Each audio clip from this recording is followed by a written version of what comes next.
प्यारे दोस्तों, वीडियो को मुकम्मल देखें, चैनल को लाइक करें, शेयर करें और एक प्यारा सा कमेंट जरूर करें।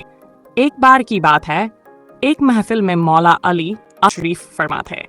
वहां एक शख्स ने खड़े होकर सवाल किया, या अली, ये बताइए कि कौन से जानवर बच्चे देते हैं और कौन से जानवर अंडे।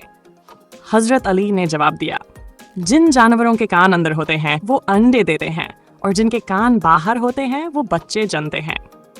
सब लोग हैरान रह गए कि कितना आसान लेकिन गहरा जवाब है। तभी एक दूसरा शख्स खड़ा हुआ, उसने वही सवाल दोबारा किया, या अली, कौन से जानवर अंडे देते हैं और कौन से जानवर बच्चे। अब सवाल करने वाला बदला था तो मौला अली ने भी जवाब में नया रंग भर दिया।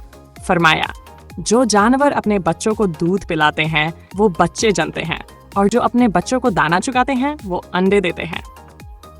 लोगों के चेहरे पर एक बार फिर हैरानी और मोहब्बत का रंग उतर आया। मगर अब तीसरा शख्स खड़ा हुआ और उसने भी वही सवाल दोहरा दिया, या अली, बताइए कि कौन से जानवर अंडे देते हैं और कौन से बच्चे।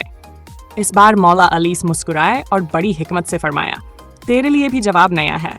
जो जानवर अपनी खुराक को चबाकर खाते हैं वो बच्चे जनते हैं और जो बिना चबाए सीधा निगलते हैं वो अंडे देते हैं। इस कहानी से हमें यह सीखने को मिलता है कि एक ही सवाल के अलग अलग जवाब हो सकते हैं, मगर हर जवाब अपने अंदर एक नई समझ, एक नई सोच और गहरी हिकमत लिए हुए होता है। यही इल्म की असल खूबसूरती है।